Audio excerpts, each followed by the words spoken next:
La Comunidad de Aprendizaje, Colaboración, Difusión y Vinculación de CEIEM, la Dirección de Educación Superior y el Departamento de Formación Profesional tienen el honor de presentar la conferencia magistral Sin comprensión no hay lectura, retos y desafíos de la formación docente, impartida por el maestro Felipe Garrido, reconocido escritor mexicano, especialista en procesos de lectura y escritura, en el marco del primer Congreso Nacional Práctica Educativa e Innovación Docente, organizado por la Escuela Normal Superior del Valle de Toluca y la Red Interinstitucional de Formación Docente.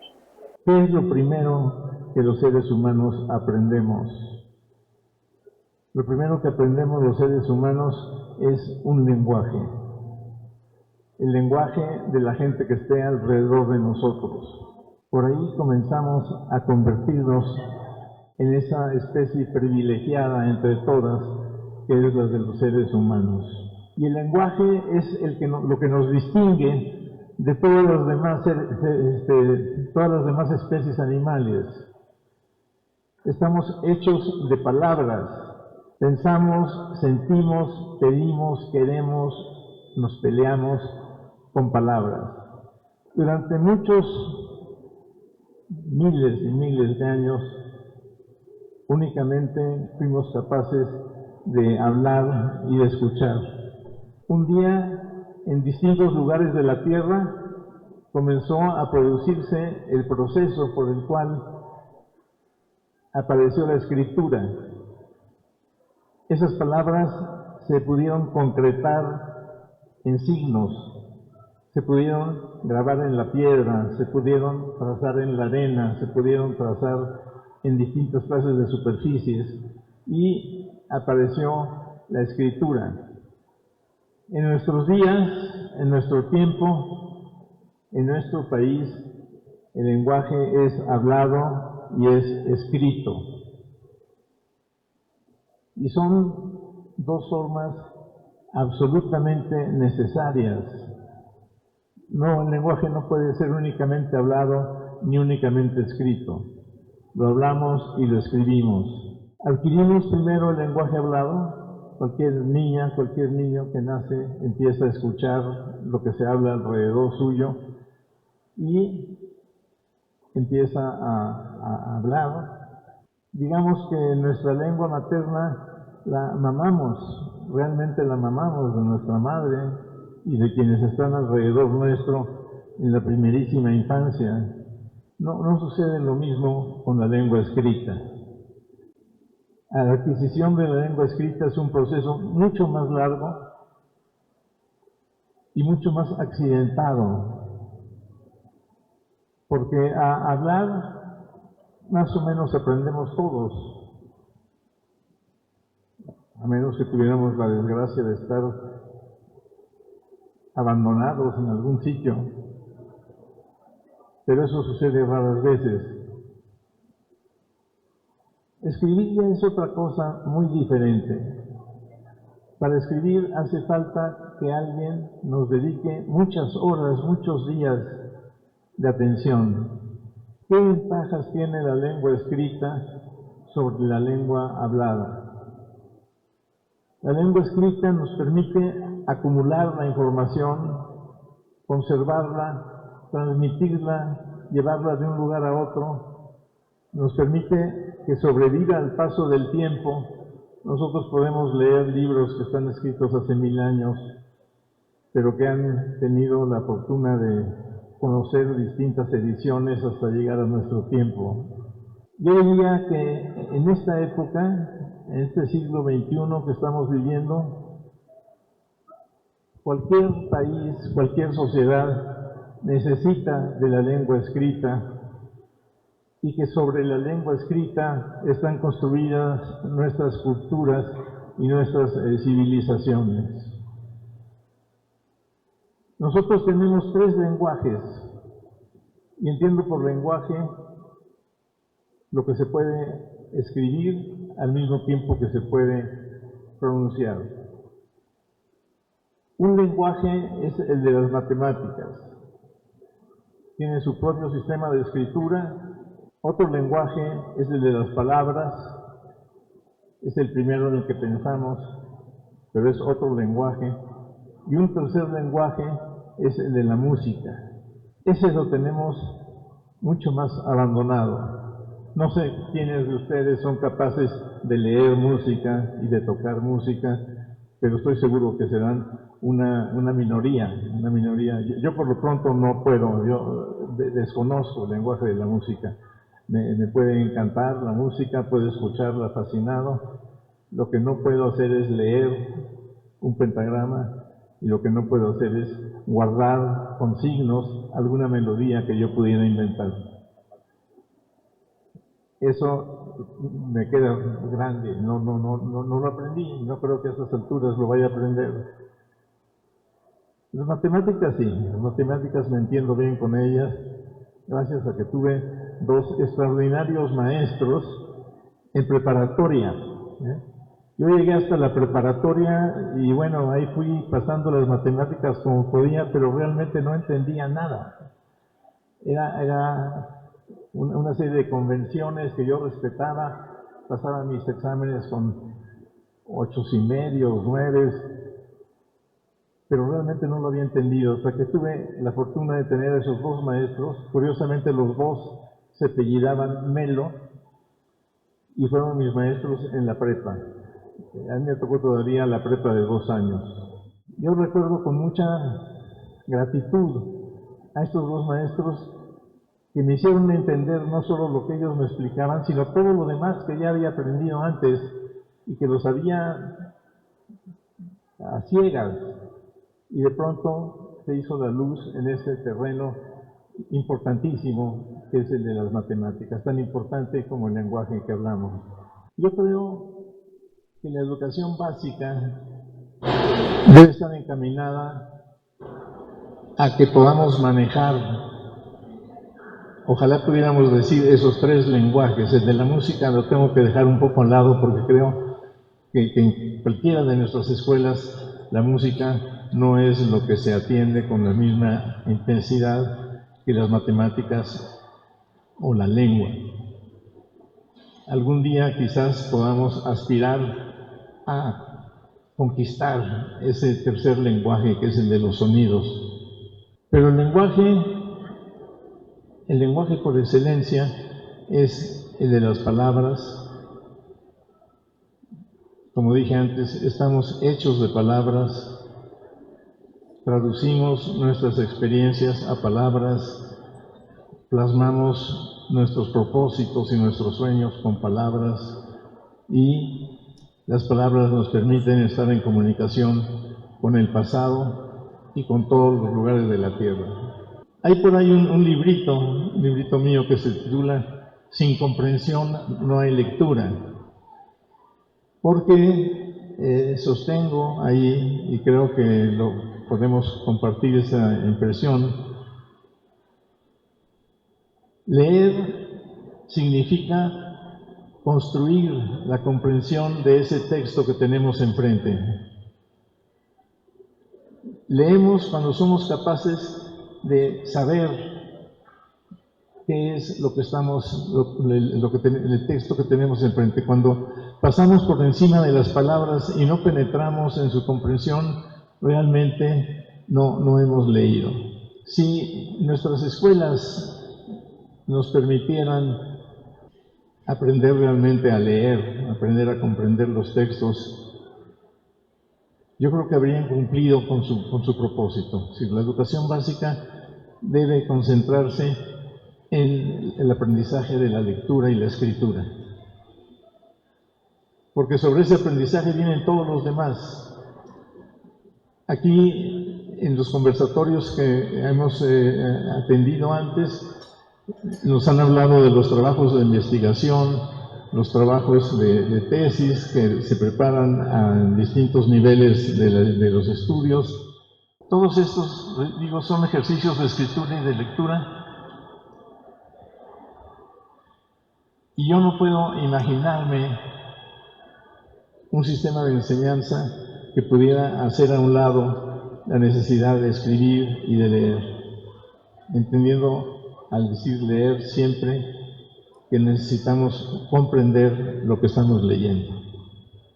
Estamos celebrando 65 años, no, 70 años de la publicación de Pedro Páramo, esa enorme novela de Juan Rulfo, que me imagino que casi todos o todos ustedes hemos leído. Juan Rulfo escribió, además de Pedro Páramo, otro libro, que es El Llano en Llamas, un libro de cuentos. Y lo primero que yo leí de Juan Rulfo fue un cuento que se titula Talpa. Cuenta la historia de una pareja de amantes que tienen el problema de que hay en medio de ellos otra persona, Danilo Santos, ¿verdad?, que es hermano de él y esposo de ella. Entonces la relación es muy complicada. Danilo Santos está enfermo, le salieron unas llagas en los brazos y en las piernas, y Danilo Santos llega a la conclusión de que lo que necesita para curarse es ir con la Virgen de Talpa a pedirle que lo cure. Talpa está lejos de donde ellos viven, de Sensontla, que es donde ellos viven, pero su hermano y su mujer deciden llevarlo caminando hasta Talpa para matarlo, para que se muera, porque no va a aguantar el esfuerzo de caminar hasta allá. Y emprenden la caminata los tres, pasan muchos días caminando, llegan al altar de la Virgen de Talpa y ahí Danilo baila y pide, y Danilo se muere. Consiguen lo que querían Natalia y el hermano de Danilo, que no recuerdo el nombre, creo que no se menciona nunca el nombre de él en el cuento. Yo tuve una maestra eminente, yo tengo una memoria llena de buenos maestros y maestras.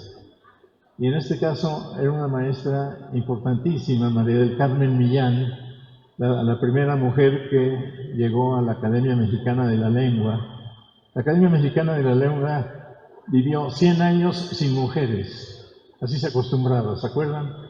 Que antes no eran tan pero cuando cumplió 100 años la Academia, María del Carmen Millán fue electa para que ingresara a este cuerpo colegiado de la Academia Mexicana de la Lengua. Y ella era mi maestra de introducción a las investigaciones literarias en la universidad, en la UNAM.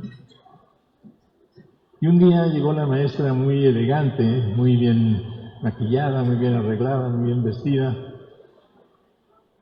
puso sus cosas sobre el escritorio, nos había dado a leer Talpa unas clases antes y nos preguntó por qué esta pareja de amantes, cuando consiguen eliminar a lo que podía haber sido su estorbo, se horrorizan uno con el otro y tienen que abandonarse, tienen que separarse, tienen que dejarse. Y nosotros, que éramos alumnos muy cumplidos, habíamos leído el cuento, no teníamos ninguna respuesta porque no habíamos interrogado al texto, no nos habíamos hecho ninguna pregunta frente al texto que estábamos leyendo. Y la maestra, por supuesto, se dio cuenta de lo que estaba pasando y entonces agarró sus cosas, se puso de pie y se fue. Yo creo que tenía una fiesta o estaba invitada a algún lado, porque se fue corriendo y nos dijo: niños, hay que leer con los ojos abiertos. Fue todo lo que dijo ella y nos dejó, nos abandonó. 3 o 4 clases después volvió a preguntarnos por qué este par de amantes tiene que romper su relación cuando consiguen matar al marido de ella. Y en esa ocasión ya hubo muchas versiones entre nosotros, ya hubo explicaciones, ya habíamos abierto los ojos para interrogar al texto, para preguntarle, porque uno tiene que leer como si estuviera uno en competencia con el texto que tiene enfrente. Uno tiene que leer interrogando al texto continuamente. Cuando uno repite las palabras sin detenerse a pensar en lo que están diciendo y sin detenerse a cuestionarlas, realmente uno no está leyendo. Uno está repitiendo palabras que no entiende. Como cuando uno lee en un idioma que uno no conoce muy bien.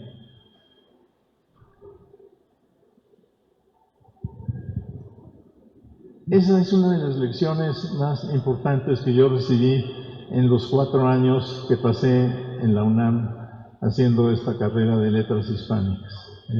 Niños, hay que leer con los ojos abiertos.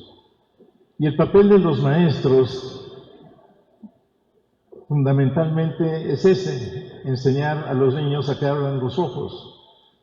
Las maestras, los maestros que están a cargo de nuestra educación desde los primeros años hasta los doctorados, nos enseñan, yo digo que únicamente a leer, únicamente a enfrentarnos a los textos y a interrogarlos de manera que podamos obtener de ellos toda la información que necesitamos, las ideas que son capaces de despertarnos.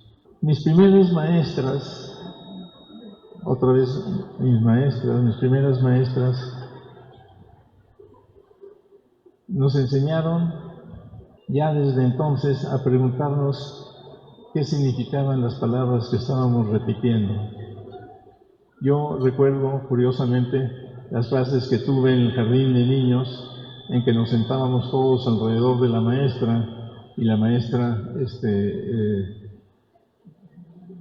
estaba dando clases, aunque no parecía que estaba dando clases, parecía que estaba platicando con nosotros, y la pregunta siempre era, ¿qué quiere decir tal o cual cosa? Quizás ustedes recuerdan un haiku de Tablada que dice que la luna está en una telaraña y mantiene a la araña en vela, no la deja dormir. Cuando uno lee este texto desde Juan Tablada, es posible que a primer golpe de vista no tome conciencia de lo que está leyendo. Cuando uno interroga el texto, cuando uno se pregunta a qué se está refiriendo Tablada con esto de que mantiene a la araña en vela, entonces se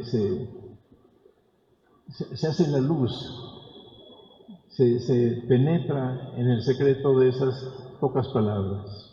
¿Ustedes recuerdan a los rincones de lectura?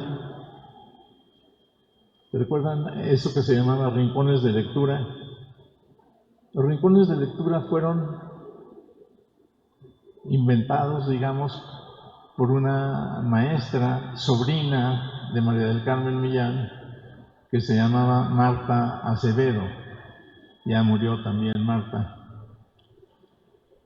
Y los rincones de lectura consistían en que la Secretaría de Educación Pública repartía 2 paquetes por año, con cerca de 50 ejemplares cada uno de ellos, y los repartían en las escuelas públicas de todo el país. Después de los 8 años en que Marta Acevedo estuvo manejando este programa, ya en todas las escuelas públicas del país se había conseguido que se formaran bibliotecas de aula, bibliotecas escolares. Había una gran variedad de libros ahí, porque esos libros, algunos se producían directamente en la Secretaría de Educación Pública, más o menos la mitad, y la otra mitad se compraban a editoriales privadas. Y eso permitía que hubiera un material muy rico, un material muy diverso. No había un solo tema, ni un solo enfoque, había muchos puntos de vista, había muchas maneras de resolver las cosas. Después de que Marta Acevedo había dirigido Rincones de Lectura durante 8 años, yo tuve la inmensa fortuna de ser nombrado director de este programa de Rincones de Lectura. Marta había hecho un trabajo espléndido, había creado además un muy buen equipo de capacitadores que trabajaba con los maestros, porque si los maestros no son lectores, ¿cómo queremos que los alumnos sean lectores? No puede ser. Hay ahí como una muralla, como una barrera que no deja pasar. Necesitamos maestros lectores para que pueda haber alumnos lectores. Entonces, Marta había hecho un equipo de capacitación espléndido que tenía un único defecto, era que era nada más un equipo de capacitación y entonces tenía que andar viajando de un lado a otro del país continuamente y naturalmente un solo equipo no puede atender a un país tan vasto como es el nuestro. Cuando yo dirigí Rincones, conseguí sobre todo dos cosas. Uno, hacerlos crecer para que cubrieran el preescolar y para que cubrieran la secundaria, porque con Marta habían cubierto la primaria. En los 6 años en que yo dirigí Rincones, conseguimos ampliar el programa para que abarcara desde preescolar hasta el final de secundaria. Y también comenzamos a formar equipos de capacitación por estados. No alcancé a completar todos los estados de la República. Llegamos a tener 23 o 24 equipos de capacitación tan buenos como el que había preparado Marta, con la ventaja de que podían concentrarse cada uno de ellos en su estado y entonces se podía atender un número mucho mayor de maestros. Todo iba muy bien y creo que muchos de ustedes quizás incluso conocieron Rincones de Lectura como alumnos, estando estudiando en las escuelas. Cuando llegó a la presidencia Vicente Fox y a la Secretaría de Educación Pública Reyes Tamés y a la Subsecretaría de Educación Básica Gómez Morín, Rincones se acabaron. De un día para otro, Rincones se acabaron. Yo en ese momento había pasado a dirigir las publicaciones en el Conaculta. Yo ya no estaba en la Secretaría de Educación Pública. Y para mí fue un escándalo que se acabaran Rincones de Lectura. Y me dediqué a hablar mal de Reyes Tamés y de Vicente Fox y de Gómez Morín, hasta que un día Sari Bermúdez, que era la directora del Conaculta, más o menos un año después de que habíamos comenzado a trabajar, me llamó a su oficina y me dijo: oye Felipe, cada vez que tú le das un periodicazo o una entrevista por televisión o en algún lugar protestas, a mí me habla Reyes Tamés y me pregunta que si no te puedo controlar. Y yo le dije: no, Sari, no me puedes controlar, porque yo estoy convencido de que esto es un error grave, haber suspendido Rincones de Lectura. Entonces yo creo que lo mejor que puedo hacer es renunciar a mi puesto en Conaculta, dirigir las publicaciones de Conaculta, y me voy a ver qué hago, pero no podemos seguir trabajando juntos. Sari estuvo de acuerdo, me dijo: sí, Felipe, por favor, vete. Y ahora seguimos siendo amigos, Ahora sigo viéndome de vez en cuando con Sari, porque fue una solución a medias, por lo menos mi posición sí lo resolvió. Los siguientes 15 años han sido los 15 años más felices de mi vida, porque me dediqué a trabajar sobre el tema de la lectura por todo el país. Por todo el país, ceremonias como esta, congresos, ayudé a formar muchos programas de formación de lectores. Uno de ellos, que se volvió muy importante, es el que existe en Veracruz, que se llama Programa Universitario de Formación de Lectores, porque se creó en la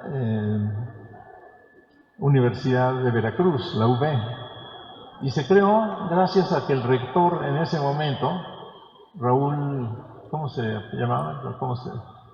Raúl, ¿qué? Raúl, mi amiguísimo Raúl, ya no me acuerdo su apellido, me está fallando la cabeza, pido disculpas por mis distracciones, pero Raúl Arias Lobillo, que era el rector a él le interesaba mucho la lectura. La Universidad Veracruzana ha tenido dos épocas de oro en el terreno de la lectura. Una, muy en sus principios, cuando el director de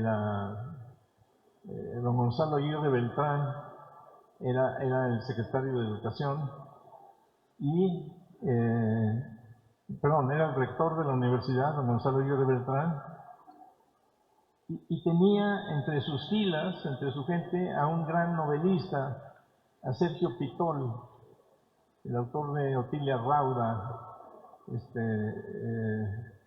y le encargó a Sergio Pitol que organizara una colección de obras literarias. Y hizo una importantísima colección de obras literarias bajo la dirección de Sergio Pitol, y fue una época dorada para la Universidad Veracruzana. Muchos años después, cuando me tocó a mí participar con ellos, el rector era Raúl Arias Lobillo y su escritor de cabecera era Sergio Pitol. Es que el primero no era Sergio Pitol, el primero era Sergio Galindo. Es decir, con el doctor Aguirre Beltrán, quien organizó la colección de literatura era Sergio Galindo, y con Arias Lobillo ya fue Sergio Pitol.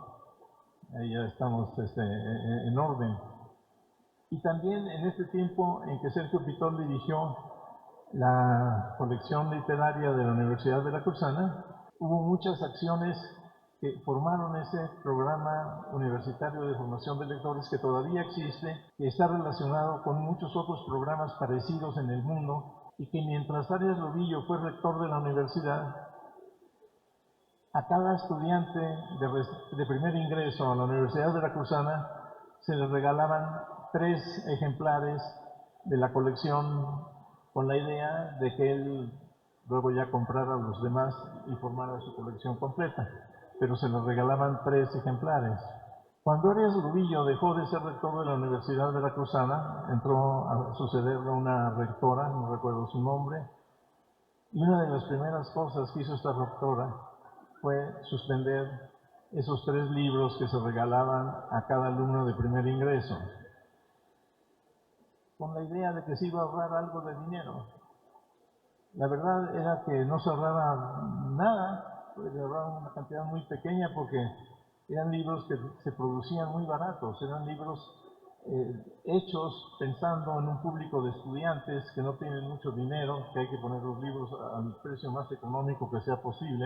Yo no sé por qué tenemos esa especie de maldición que muchas veces provoca que un programa que va muy bien, con resultados muy claros, se termine. Por ejemplo, rincones de lectura.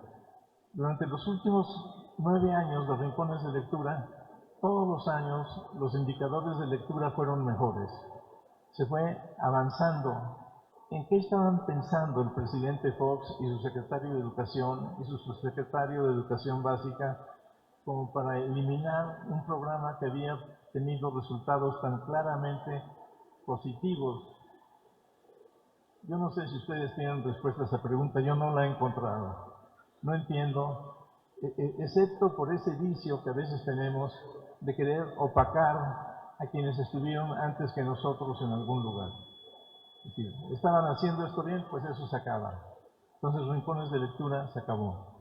Y en el caso de la Universidad Veracruzana, no se acabó el programa universitario de formación de lectores porque ya había creado nexos con esos otros programas internacionales y no se atrevieron a terminarlo por completo, pero sí suspendieron algunas acciones del programa, como ese regalo que recibían los alumnos al entrar a la universidad.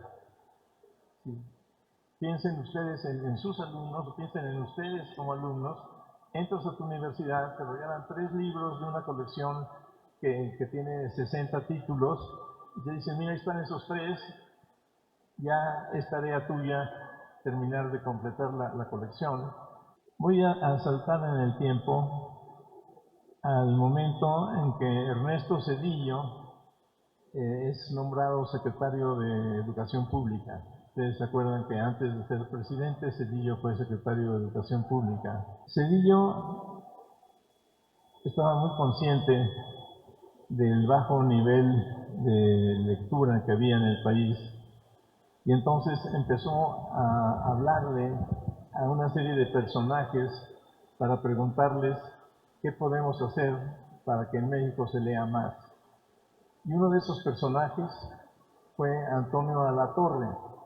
Antonio Alatorre no es un nombre tan conocido como otros que he mencionado, pero Antonio Alatorre, maestro mío también en la UNAM junto con María del Carmen Millán, es uno de los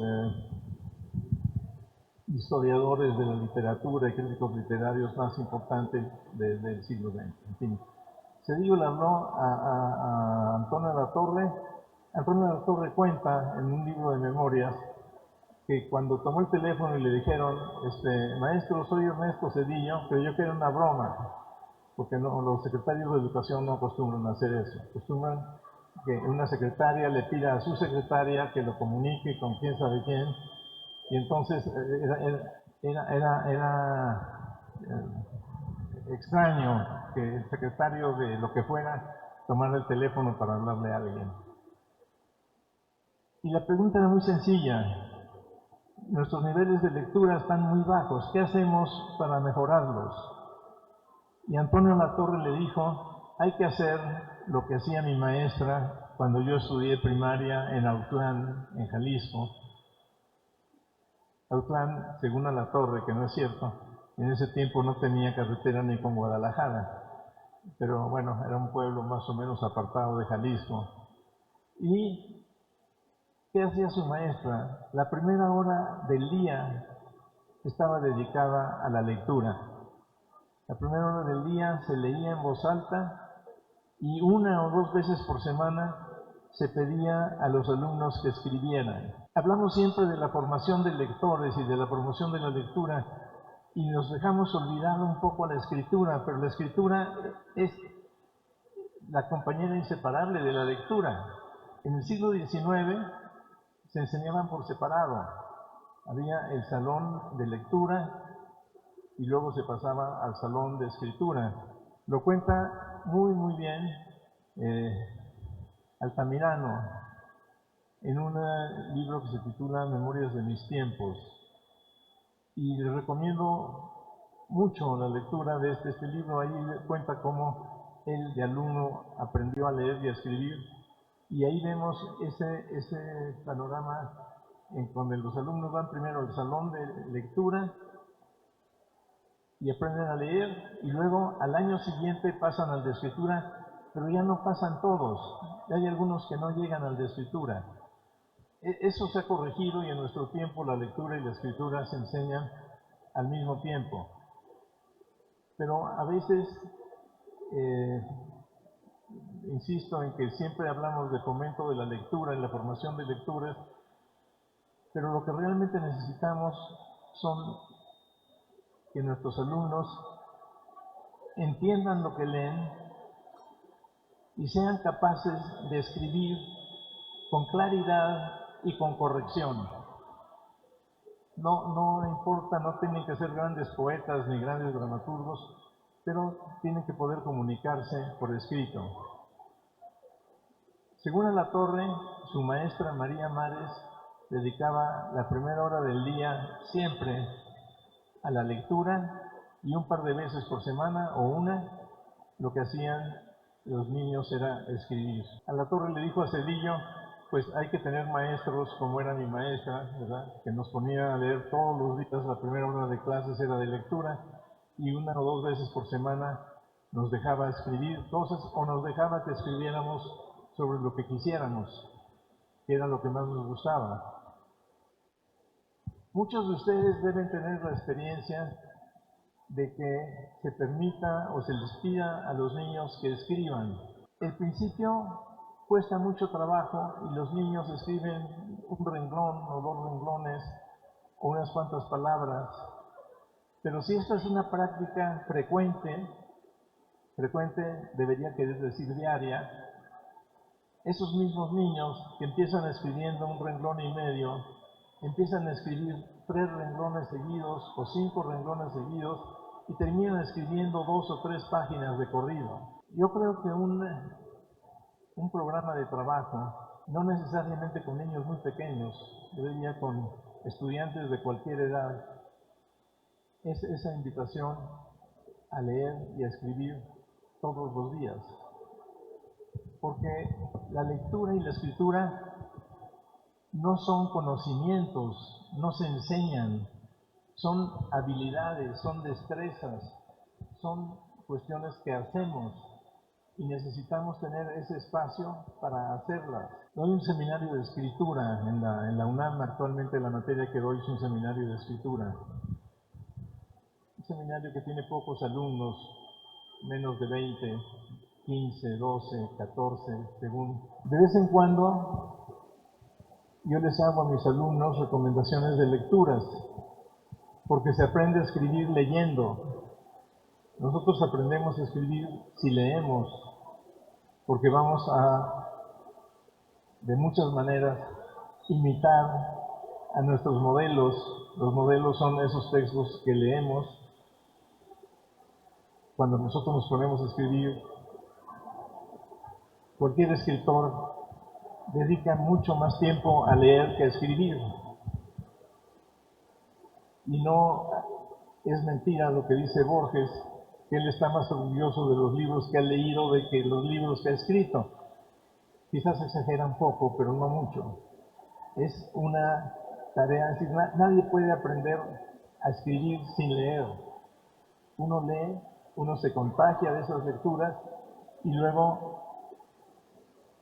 por imitación, como aprendemos casi todo, como aprendemos a caminar o a jugar fútbol, por imitación empieza a escribir. De vez en cuando a mis alumnos de ese taller de escritura yo les pido que lean cosas y en cierto momento, hace 10 años más o menos, tropecé con un grupo que era muy aceptaba todas las sugerencias que yo hacía de lectura, lean este autor, lean este otro, lean aquel libro, menos cuando yo les dejaba leer poesía. Y entonces ellos tenían argumentos que me decían, es que la poesía no se entiende claramente, la poesía cada quien entiende lo que quiere, y eso no es cierto, por supuesto, la poesía se entiende como cualquier otra clase de texto. Pero yo hice con mis alumnos un trato. Les dije, si ustedes se comprometen a leerlo, yo me comprometo a mandarles todos los días por Zoom, por correo electrónico, un poema. Y dijeron que sí, que estaba bien, que un poema al día aguantaban, que yo se los mandara y que ellos los iban a leer. Y empecé a mandarlos. Ahorita llevo 8 años y medio mandando ese poema todos los días, que ya no es un poema, a veces son 2 o 3, pero todos los días, y la cantidad de gente que lo recibe es enorme. Si ustedes se organizan y hacen una lista de nombres y números de celular, los incorporo a este juego, yo lo llamo juego, de recibir todos los días una pequeña selección de poemas con el único compromiso de leerlos. De vez en cuando, porque se contagian las cosas, de vez en cuando, de tanto estar leyendo, resulta que uno empieza a escribir también. Y a veces mis lectores, esto se llama un poema al día, y los lectores de un poema al día a veces mandan comentarios, o mandan un poema que a ellos les gusta, o mandan alguna cosa, y entonces al final de esta entrega diaria de poemas que hago, hay una sección que se llama Dicen los lectores, en donde publico lo que me parece que puede tener un interés público mayor, que pueden ser desde ideas, preguntas, o material que ellos proponen para que circule también. La experiencia que yo tengo con ese grupo de gente con la que he seguido trabajando es que esa lectura de un poema al día los va convirtiendo en otra cosa, los va haciendo mucho más conocedores de sus maneras de escribir. El programa que La Torre le proponía a Cedillo era muy sencillo, era, bueno, ponga maestras igual de buenas que es María Mares en todos los salones del país, y esas maestras pongan la primera hora del día dedicada a la lectura y a la escritura, y va a ver que se va a transformar nuestra escuela, nuestra capacidad de leer y de escribir.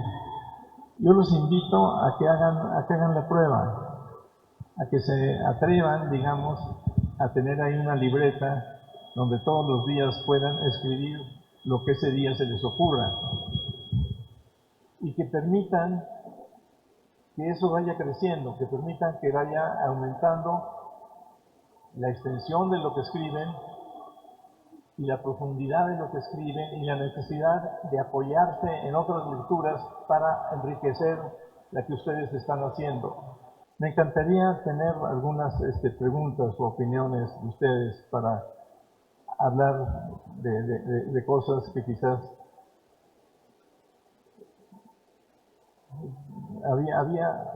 había un micrófono que andaba por ahí dando vueltas. ¿Ya no lo tenemos? ¿Perdón? Sí. Sí, lo que quiero es que ustedes pregunten lo que ustedes quieran. Mi nombre es Montserrat Solano y estudio en la Escuela Normal Superior del Valle de Toluca. Actualmente curso la licenciatura en Educación Preescolar. Mi pregunta es, ¿de qué forma nosotros en el nivel preescolar podemos fomentar un poco más el interés en los alumnos en la lectura, pero al mismo tiempo invitarlos a la escritura? Y la segunda pregunta es, ¿de qué forma nosotros podemos traer de nuevo la parte de los rincones de lectura? Ya que hablando en sus experiencias y con otras personas nos platica que pues a lo largo de su vida ha como convivido con más maestros que recuerdan cómo haber leído antes y demás. Y en mi caso yo también recuerdo de qué forma me enseñaron a leer. Entonces, ¿qué tan recomendable es tomar experiencias personales y de otros docentes para poder aplicarlos en nuestra planeación?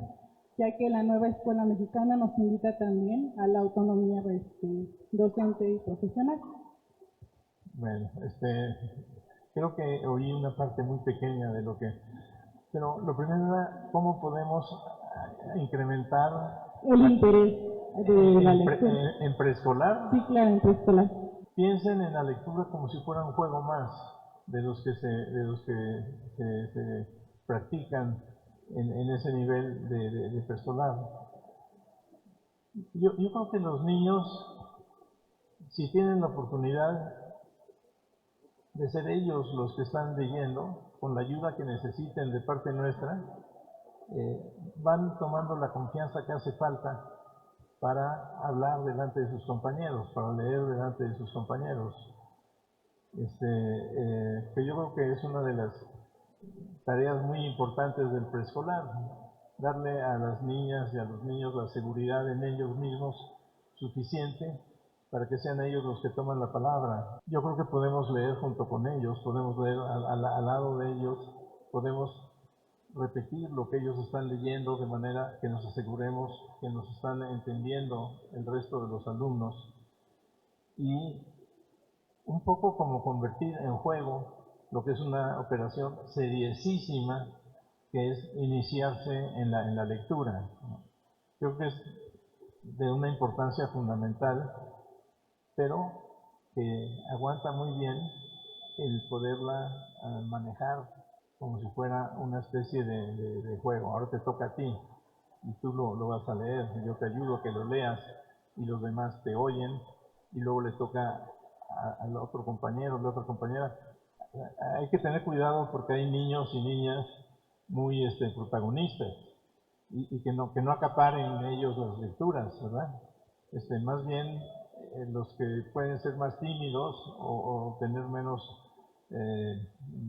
presencia de ánimo para hacerlo frente a sus compañeros, darles el apoyo necesario para que ellos lo puedan hacer también.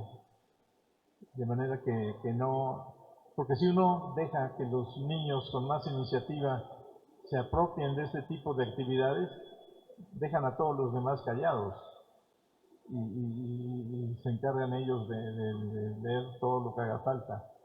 Entonces el papel de la maestra pues tiene que ser asegurarse de que participan todos, de que tienen todos la oportunidad de hacerlo y que se sientan bien de haberlo hecho. Eso no sé si responde lo que se refiere a preescolar. Bueno, buenos días. ¿Qué tal? Bueno, mi nombre es Andrea García y también soy estudiante de la licenciatura de Educación Preescolar. Mi pregunta es, ¿de qué manera, ya sabemos la importancia de que los niños lean, quiten ese miedo por la lectura, pero también cómo podremos llevar a que ellos, a fomentar también la escritura, pero que en esa escritura también ya se vea reflejada la comprensión, porque usted nos hablaba de esa importancia de que nosotros como lectores comprendamos lo que estamos leyendo. Entonces, ¿cómo llevar al niño a esa comprensión a través de la escritura? Yo creo que tenemos que ir al ritmo que ellos pueden ir. Quizás si son niños muy pequeños no podemos intentar que escriban un texto largo. Pueden ser textos de veras muy cortitos o incluso palabras, pero que tengan la independencia de que son ellos los que lo están escribiendo y el auxilio para que lo hagan de manera correcta, que lo hagan bien, de manera que pueda servir de ejemplo a los compañeros y a ellos mismos. Porque el primero que recibe la lección es el niño que lo está haciendo, ¿no? Es quizás el que más directamente la recibe. No sé si esto responde, pero yo he trabajado poco con niños, excepto por mis hijos y mis nietos, que es también es decir, todos somos maestros de nuestros hijos y nuestros nietos. Si además de eso somos maestros, pues debería salirnos mejor todavía el numerito. Aunque todos sabemos que a veces somos candil de la calle y oscuridad de la casa, ¿verdad? Ya bastante sufrimos con todos los alumnos como para llegar a la casa y volver a tener. Pero realmente los primeros maestros que tenemos son nuestros padres, nuestros abuelos, la gente con la que vivimos. Si tenemos mucha suerte y tenemos algunos hermanos lo suficientemente mayores para que ellos sean también nuestros maestros, esos son los primeros maestros que tenemos, antes incluso de entrar a la escuela. Y por supuesto, yo creo que los niños deberían empezar a aprender esas cosas antes de entrar a la escuela. Yo creo que hay en las familias donde hay una tradición de lectura, hay cosas que suceden por sí mismas antes de comenzar con la escuela. Es decir, se lee, se escribe, se tienen libros, se puede trabajar sobre libros desde que los niños nacen. De manera que cuando llegan a la escuela ya ese mundo de los libros es en parte conocido. Pero eso sucede sí, mucho, el 11% de las familias del país. Si hay un 11% de familias en el país donde los niños van a llegar a la escuela ya habiendo comenzado a aprender a leer y a escribir, porque es algo que sucede en su casa todos los días. Eso sería lo ideal. Lo ideal, bueno, por lo menos en las familias de los maestros, debería suceder, ¿no? Si no sucede en las familias de los maestros, algo está ahí funcionando mal. Es decir, unas mujeres y hombres que van a enseñar a leer y a escribir a los hijos de otros, pues deberían comenzar por los suyos. Deberían ser porque hasta sin darse cuenta sucedería eso. Y en muchas familias así es.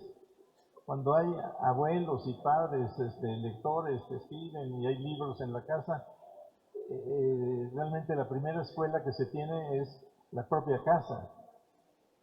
Y si algún día llegáramos a tener un país donde eso sucediera en la mayoría de los hogares, pues ya estaríamos más que del otro lado, ¿no? Es decir, que se aprendiera a leer y a escribir como se aprende a portarse en una ceremonia pública y en una fiesta y en la calle, y lo que sí se hace y lo que no se hace. Esa educación elemental, si pudiera incluir los principios de la lectura y de la escritura, tendríamos, piensen ustedes tantito, tendríamos un país muy diferente al que tenemos. Pero no tenemos por qué creer que no lo podemos hacer. Yo no sé cuánta gente hay aquí ahorita reunida, pero son más de 1000.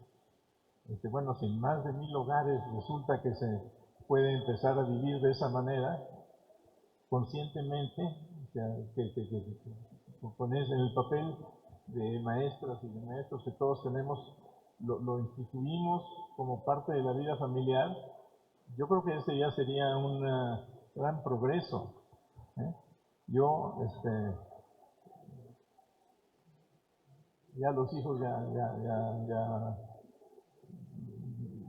me siguen haciendo caso, pero realmente el terreno que yo puedo trabajar con eso es el de los nietos, y si me descuido tantito van a empezar a ser bisnietos, ¿eh? Entonces, pero eso podría ser una práctica consciente, o sea, que todos los que somos maestros lo tomemos como algo que debemos hacer, no nada más que a veces sucede y a veces no, sino como parte de nuestras responsabilidades.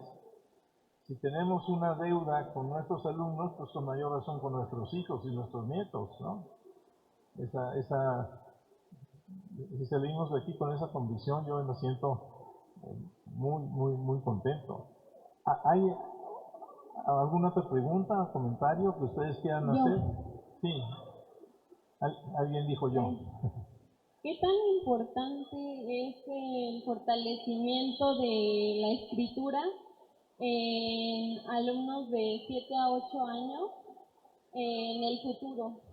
Yo creo que es importante. 7 a 8 años es segundo, tercero de primaria, ¿no? Sí, segundo, tercero de primaria. Yo creo que es importantísimo y que no debería haber interrupción desde el preescolar hasta el doctorado. Hay una constante, ¿no? Yo siempre vivo preocupado por los alumnos que en un grupo se van quedando atrás, porque acabo de decir que los niños más despiertos, más atrevidos, a veces hacen que sus compañeros con menos capacidad queden en el olvido. Es decir, el niño que siempre es el que quiere leer y el que quiere contestar, es una bendición, pero al mismo tiempo, por ese niño que está hablando, hay 4 o 5 que se quedan callados y que nunca hablan.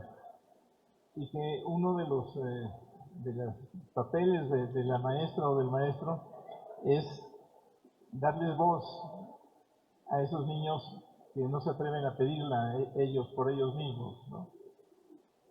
Cuesta trabajo, porque es mucho más fácil y mucho más cómodo dejar que los que quieren hablar pues hablen, pero yo creo que deberían preocuparnos los que nunca hablan, los que no se atreven a hacerlo, porque quizás necesitan nuestra ayuda más que los otros, a los que tampoco podemos olvidar, pero nadie les dijo que ser maestro era fácil, así es que eso no no nos quejemos de esas cosas, ¿no? Buenas tardes, mi nombre es Manuel Reyes Gruña, vengo de la UPNS Regional Jilatepec, Pueblo Mágico, y bueno, mi pregunta es, desde las perspectivas, ante el auge de las plataformas digitales y redes sociales, ¿cree que la lectura fragmentada, como memes o tweets, afecta la capacidad de comprensión profunda?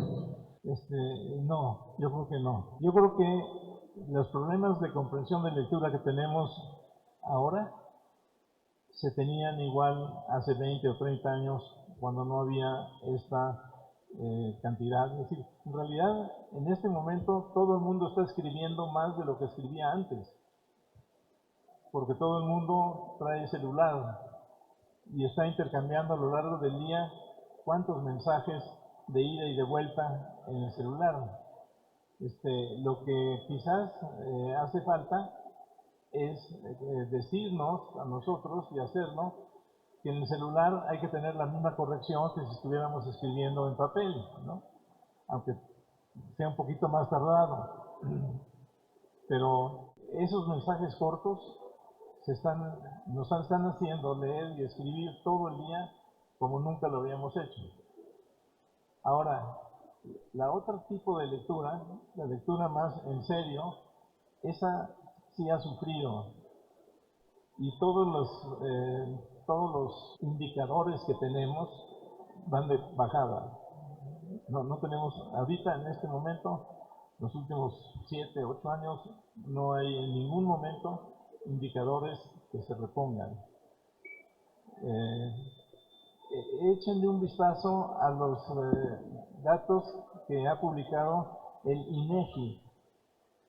El INEGI acaba de hacer una encuesta sobre lectura a fines del año pasado, en 24, y si ustedes entran en las páginas de INEGI ahorita, van a encontrar los resultados de esa encuesta y van a ver, ellos encontraron 6 tipos de lecturas distintas.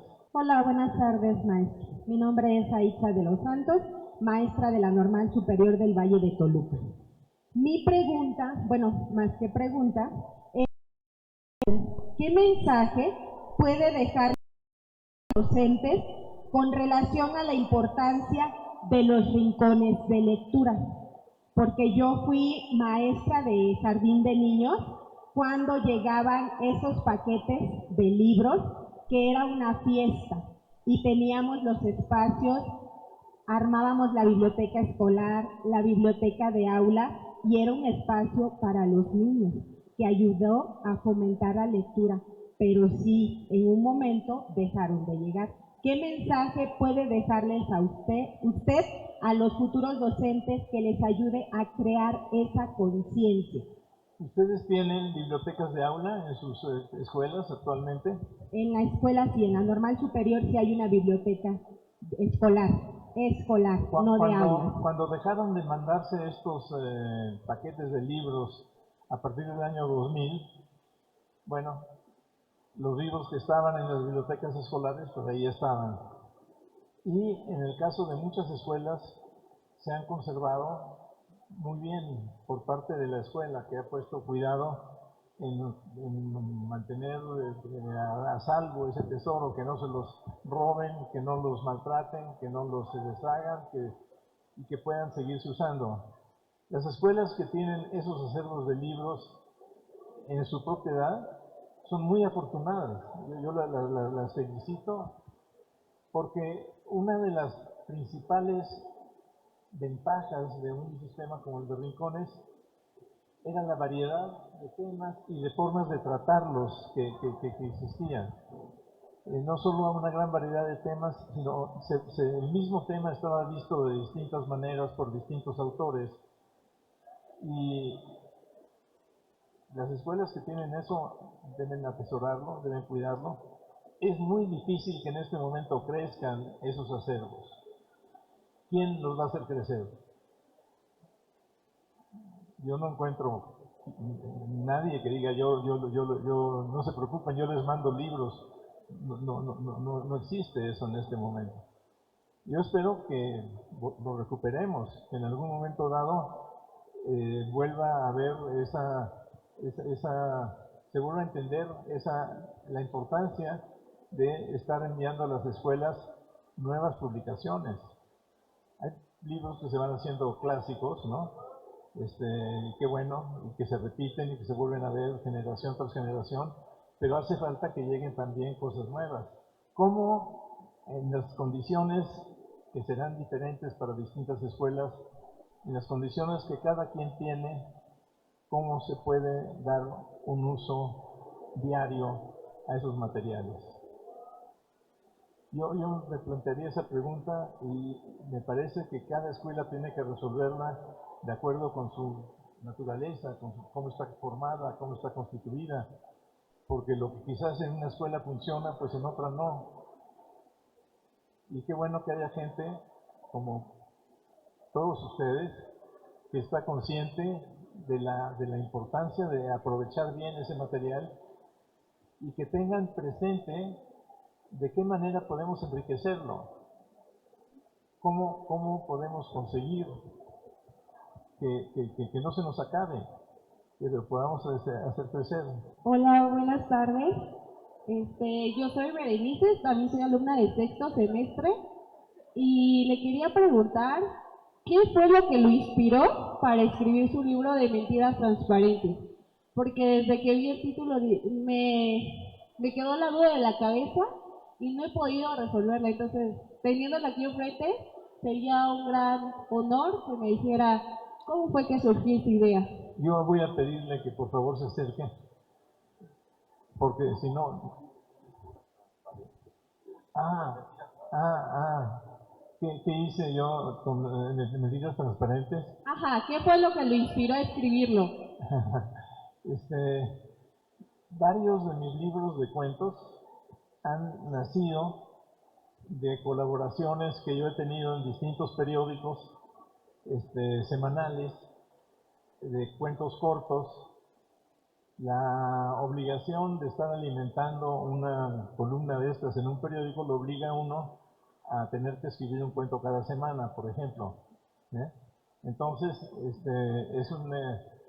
a mí me gusta mucho trabajar de esa manera. En este momento yo hago eso con la jornada de Morelos.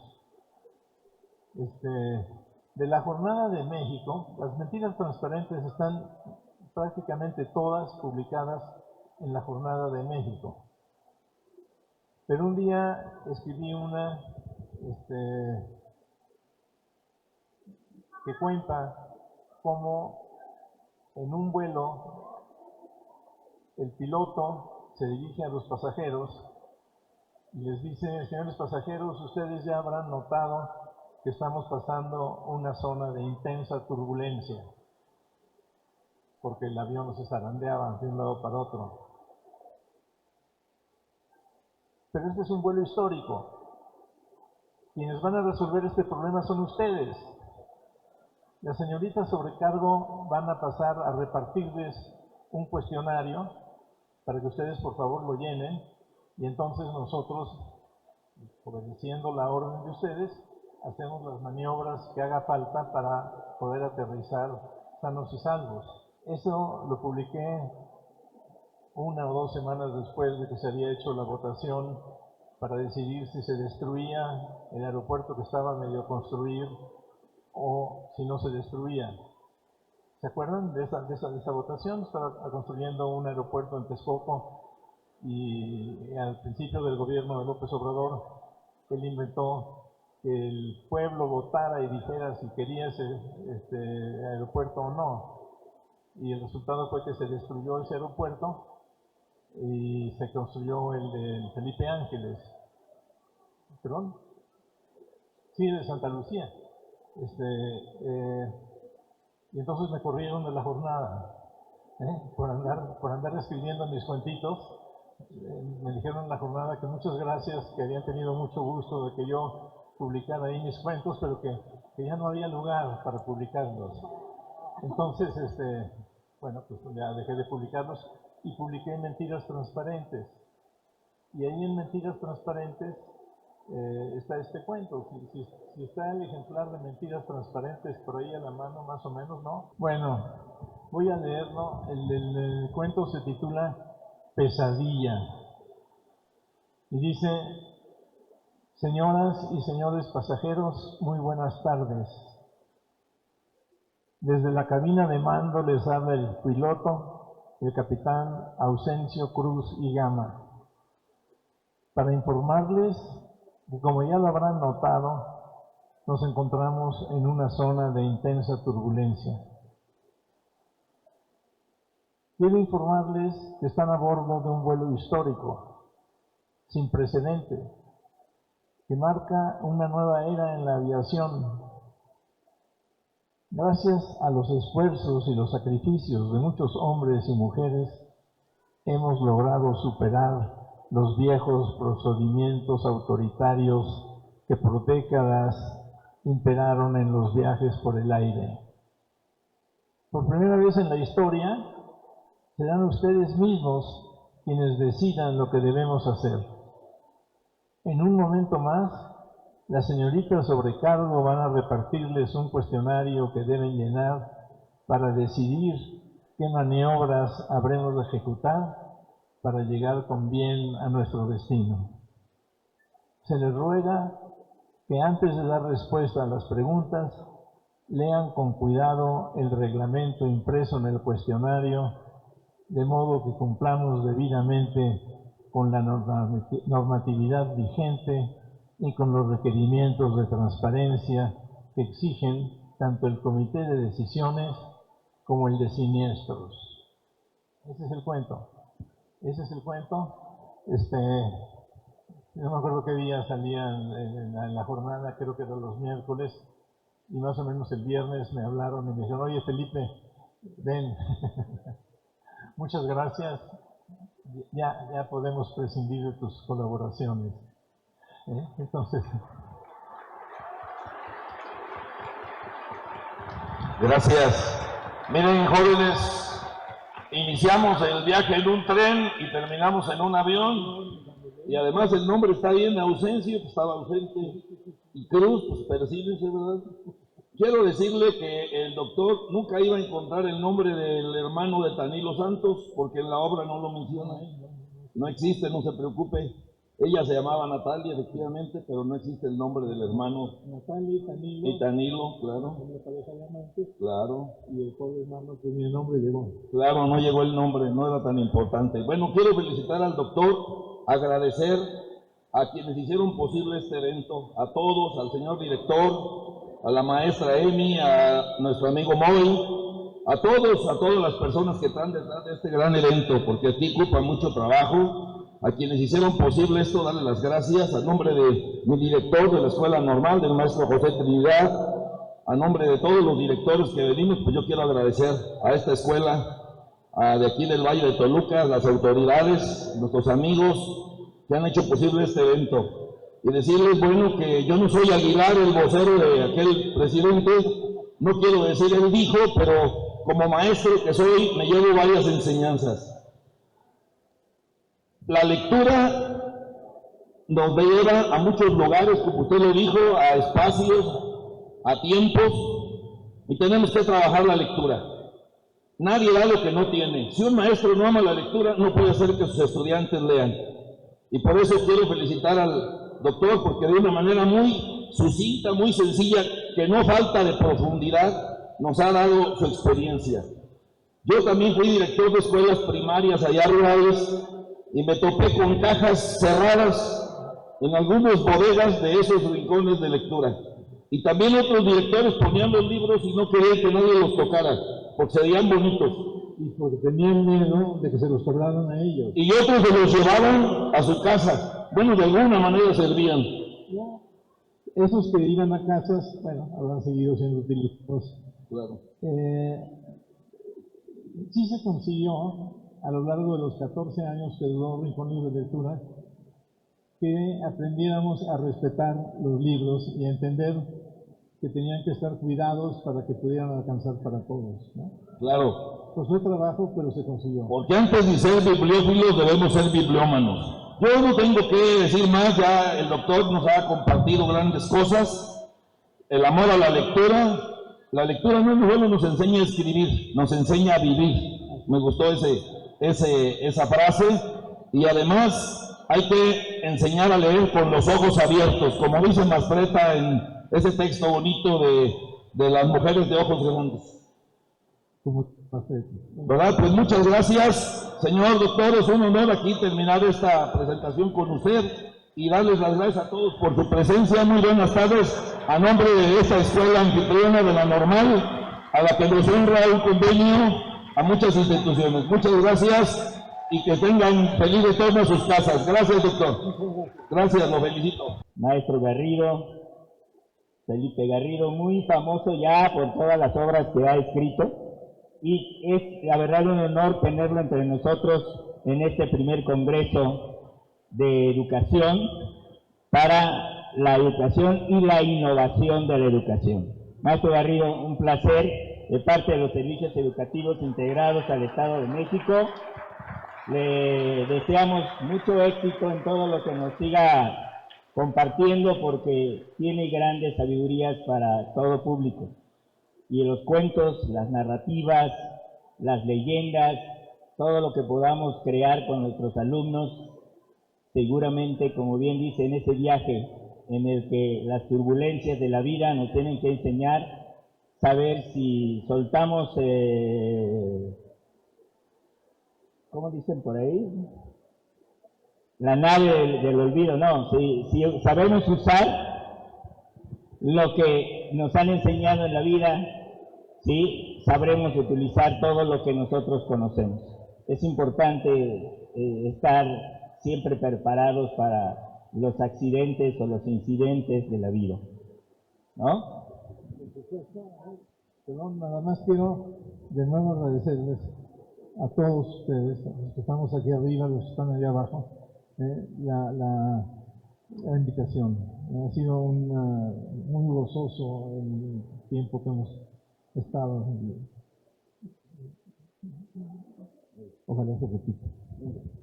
Agradecemos también al maestro Gerardo por esta organización, y le vamos a entregar también al maestro, al doctor Juan José Chagoya Gaona, un reconocimiento también por esta participación y el acompañamiento a esta actividad sobre el tema de la lectura.